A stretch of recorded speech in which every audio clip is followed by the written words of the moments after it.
무사히 건너고 길갈에다가 요단의 마른 강바닥에서 가지고 온 12개의 돌을 쌓아 요단 도강 기념비까지 세웠습니다. 감격의 기념비 제막식까지 마쳤습니다. 그런데 그 소식을 요단강 주변에 여러 가나안 원주민 부족들이 듣고 마음이 녹아내렸다고 합니다. 정신을 잃을 만큼 두려워 떨었다고 합니다.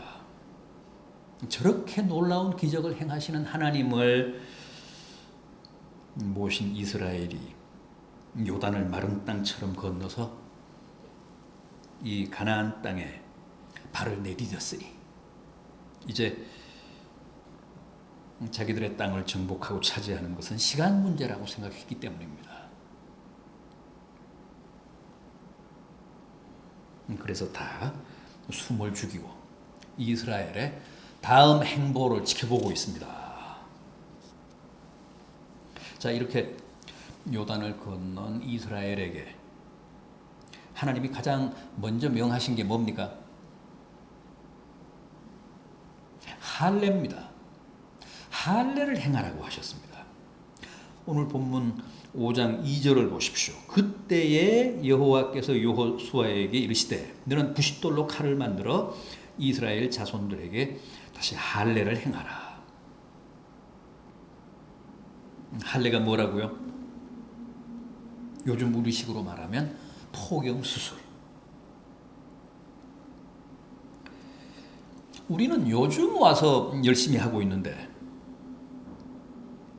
이스라엘은 여호수아나 모세 시대가 아니라 이미 아브라함 때부터, 그러니까 지금으로부터 4,000년 전부터 엄격하게 실시했습니다.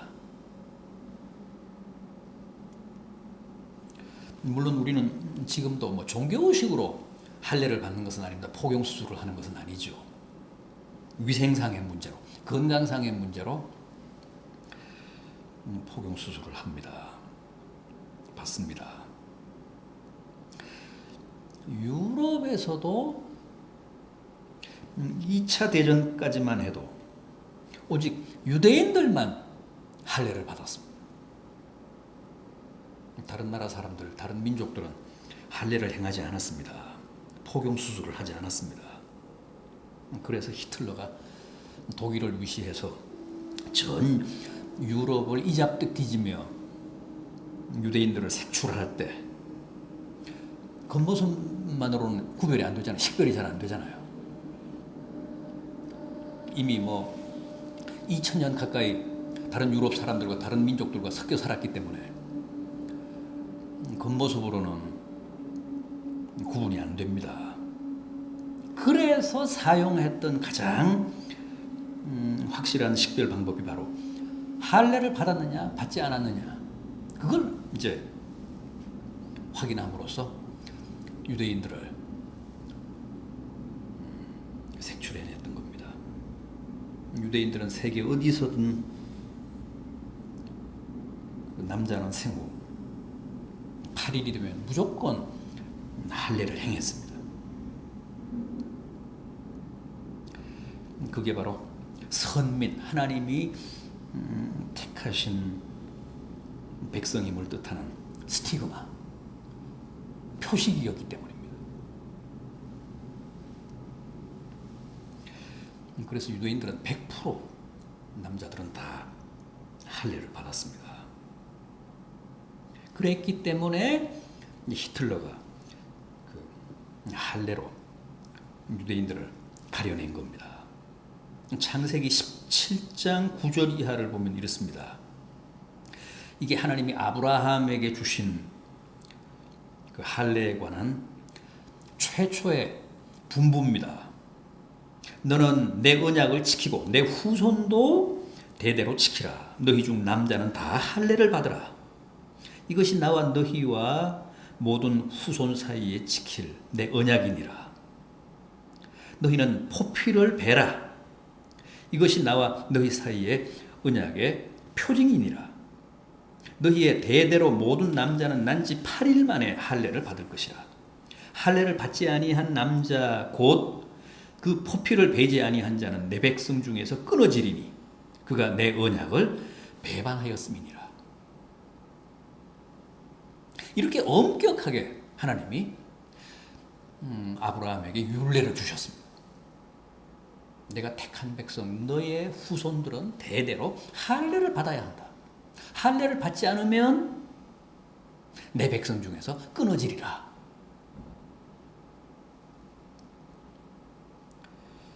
그러니까 유대인들에게서의 할례란 그게 하나님의 명령이고 하나님과의 언약의 표징이고 이스라엘이 하나님의 백성이라는 사실을 뜻하는 절대적인 물증이었습니다.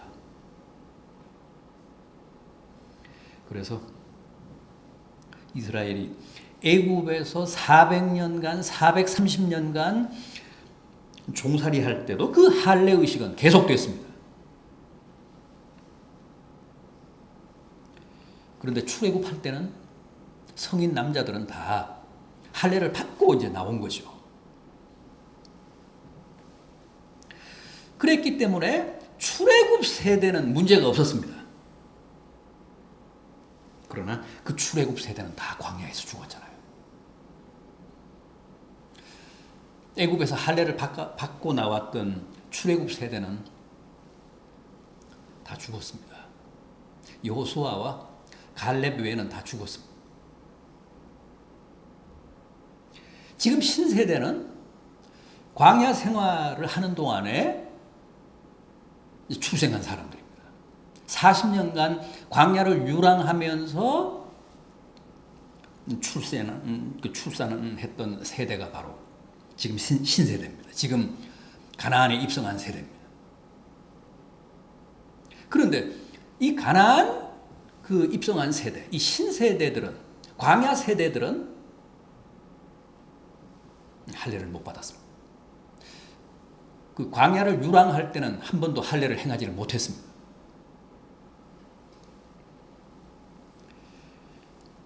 그래서 하나님이 본격적인 가나안 정복에 앞서서 할례부터 점검해라.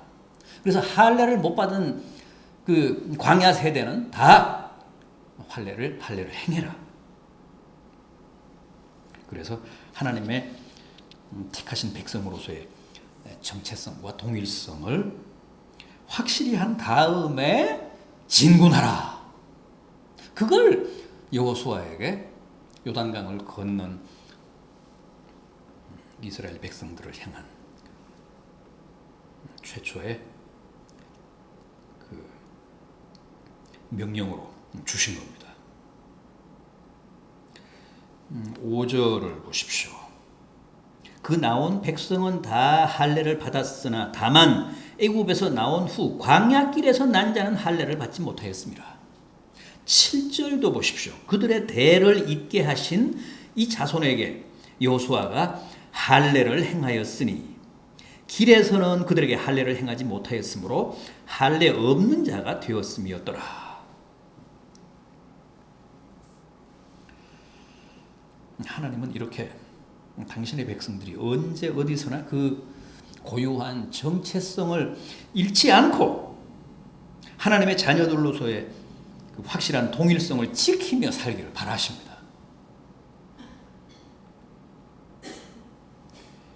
살아가다가 혹 정체성의 위기가 오거나 환경적인 요인 때문에 하나님 백성으로서의 하나님 자녀로서의 동일성이 흔들릴 때는 반드시 재정비해서 다시금 하나님의 백성으로서의 확실한 표식을 가지고 행군하기를 바라십니다. 앞으로 나가기를 바라십니다. 그러니까 언제 어디서나 구원받은 하나님의 백성들은 세상 사람들과는 구분되는 할례를 지니고 살기를 바라십니다. 그게 하나님의 명령입니다. 그래서 오늘 우리도 자주 확인해 봐야 합니다. 점검해 봐야 합니다. 내가 과연 하나님의 자녀로서의 고유한 스티그마를 가지고 살고 있는가? 예수의 흔적을 가지고 살아가고 있는가? 하나님은 여호수아를 통해 분명히 확인해봐라. 그리고 할례를 안 받았거든 다 할례를 행해라. 그리고 나서 가나안 정복에 들어가라.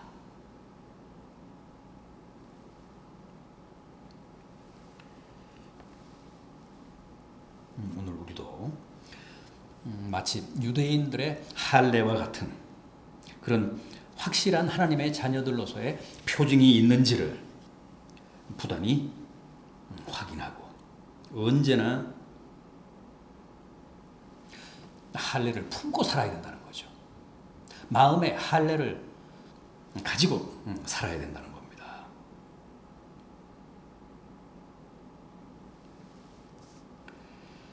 그런데 이 할례를 여호수아가 어디서 행했다고요? 길갈에서 요단 도강 기념비를 세운 요단을 건너서 첫 발을 내디디고 가나안 땅에 최초로 진을 쳤던 그 성지 길갈에서 할례의식을 행함으로 하나님의 선민으로서의 그 정체성을 다시 한번 분명히 했다는 겁니다. 그래서 이 길갈이 이스라엘 백성들에게는 잊을 수 없는 성지입니다. 가나안 땅에 첫 발을 내디딘 곳이고 또 거기에 요단 도강 기념비를 세운 곳이고 또 거기서 광야 세대들이 할례를 집단으로 받은 곳입니다. 그래서 길갈이 성지예요. 길갈이 중요합니다.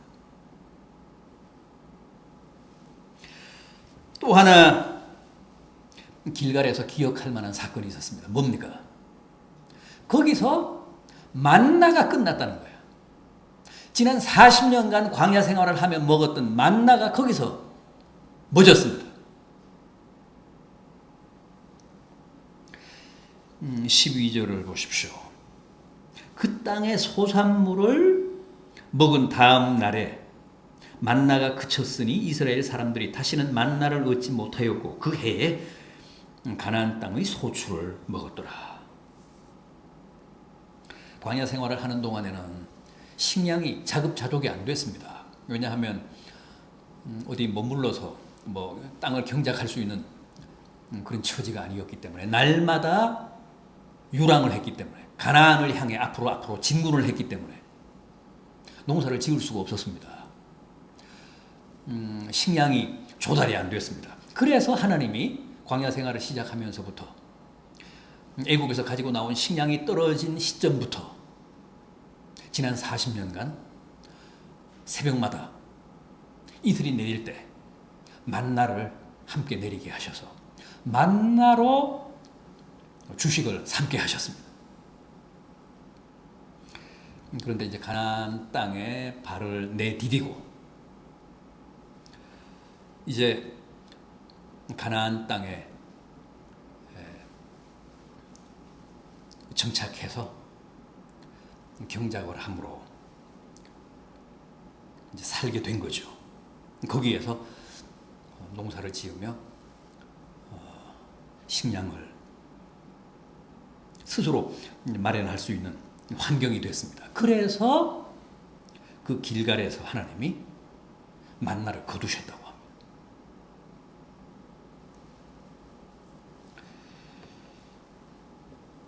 젖과 꿀이 흐르는 가나안 땅에 들어왔기 때문에 앞으로는 이스라엘이 스스로 식량을 조달해야 합니다. 그 사실을 이제 깨닫게 한 거예요. 이제는 일해야 된다는 거죠.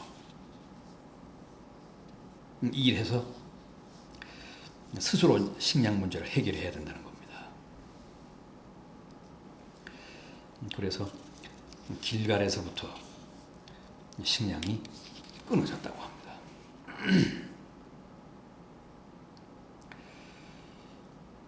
여러분, 하나님은 당신의 택하신 백성, 당신의 구별하신 백성들을 항상 돌보시며 굶지 않게 하십니다. 스스로 식량을 조달할 수 없는 사정이고 그런 환경이고 형편이면 과거 이스라엘에게 허락하셨던 것처럼 만나를 주시고 메추라기를 주시고 생수를 주셔서 굶지 않게 하십니다. 목마르지 않게 하십니다. 그리고 다시 사정이 좋아지면 스스로 일해서 식량을 조달할 수 있는 환경이 되면, 처지가 되면 지금까지 주셨던 만나를 거두어 가십니다. 이제는 스스로 노동하라는 거, 근로하라는 겁니다. 스스로 식량을 조달하라는 겁니다. 그러니까 구원받은 하나님의 백성들은 걱정할 필요가 없습니다. 굶을까 봐 두려워할 필요가 없습니다. 하나님이 이렇게 다 알아서 하십니다. 스스로 식량을 조달할 수 없는 환경에서는 만나를 주시고 메추라기를 주시고 생수를 주시고, 또 이제 농사를 지어서 스스로 식량을 조달할 수 있는 환경이 되면, 처지가 되면 또 그걸 거두어 가시고 건강을 주셔서 우리 스스로 일하게 하시고 그때 필요한 은혜와 축복을 허락하시기 때문에 굶을까, 목마를까, 헐벗을까 너무 노심초사하며 두려워하지 않아도 된다는 겁니다. 우리가 과거 이스라엘 백성들의 광야 생활이며 또 가나안 생활을 보면서 깨달아야 하는 부분들이 바로 그런 거 아닙니까? 하나님이 그들의 길을 인도하셨고 또 마른 땅처럼 홍해와 요단을 건너게 하셨고 이제 경작이 가능한 젖과 꿀이 흐르는 가나안 땅에 들어가자 만나를 거두어 가셨다라는 사실을 통해서 하나님이 그때 필요한 은혜와 축복을 당신의 백성들에게 반드시 보장한다는 사실을 다시 한번 확인할 수 있어야겠습니다. 한 가지만 더 보겠습니다. 오늘 본문 13절과 14절을 보십시오. 여호수아가 여리고에 가까이 이르렀을 때에 눈을 들어 본즉 한 사람이 칼을 빼어 손에 들고 마주 서 있는지라. 여호수아가 나아가서 그에게 묻되 너는 우리를 위하느냐 우리의 적들을 위하느냐 하니 그가 이르되 아니라 나는 여호와의 군대 대장으로 지금 왔느니라 하는지라. 여호수아가 얼굴을 땅에 대고 엎드려 절하고 그에게 이르되 내 주여 종에게 무슨 말씀을 하시려나이까. 여호수아 자신이나 이스라엘 백성들은 이제는 모세의 후계인 여호수아가 대장인 줄 알았습니다. 여호수아가 이스라엘 군대를 진두지휘하는 대장인 줄 알았습니다. 여호수아가 이스라엘 군대를 지휘해서 원주민들을 진멸하고 가나안 땅을 정복할 줄 알았습니다. 그런데 알고 보니 그게 아니더라는 거죠.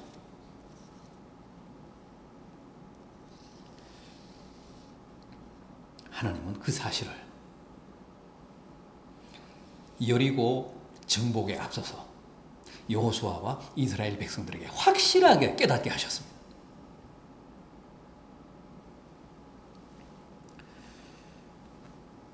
이스라엘 군대가 아니라 여호와의 군대가 가나안 원주민들을 진멸한다는 겁니다. 여호수아가 아니라 여호와의 군대 대장이 맨 앞에서 이스라엘을 진두지휘한다는 겁니다. 착각하지 말라는 거죠. 오해하지 말라는 겁니다. 그 사실을 여리고성 앞에서 하나님이 확실하게 여호수아와 이스라엘 백성들에게 깨닫게 해주셨습니다. 여호수아가 보니까 앞에 한 사람이 칼을 빼들고 서 있습니다. 당신의 정체가 뭐냐? 그러니까 나는 여호와 군대의 대장이라 그랬습니다. 아하, 그렇구나. 그 사실을 깨닫고 당장에 대장인 줄 알았던 여호수아가 그 여호와 군대의 대장 앞에 머리를 조아렸습니다. 엎드렸습니다. 저는 종입니다. 당신이 대장입니다. 이 종에게 말씀하십시오.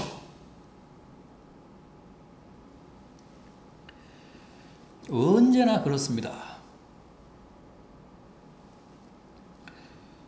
싸움은 하나님이 직접 하십니다.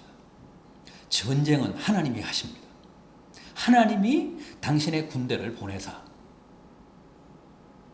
또 당신이 파송한 여호와 군대의 대장을 통해 진두 지휘하사 전쟁하게 하시고 또 그 전쟁에서 대성을 거두게 하십니다. 이스라엘 백성들이 가나안을 정복한 게 아닙니다. 이스라엘 군대의 오합지졸이 그 막강했던 가나안 원주민들을 제압하고 진멸한 게 아닙니다. 다 여호와의 군대가 또 여호와께서 보내신 여호와 군대의 대장이 가나안의 원주민들을 다 제압하고 진멸하고 이스라엘로 하여금 가나안을 접수하게 하셨던 겁니다. 그 사실을 오늘 이 본문에서 여호수아와 이스라엘 백성들로 하여금 하나님이 깨닫게 하셨습니다. 여호와의 군대가 앞장서고 여호와 군대의 대장이 진두 지휘하니 두려워하지 말아라. 떨지 말아라. 이 전쟁은 우리가 반드시 이긴다. 그러니 담대하라. 그런 메시지를 주신 겁니다. 오늘 여기까지 하겠습니다. 기도하겠습니다. 주님,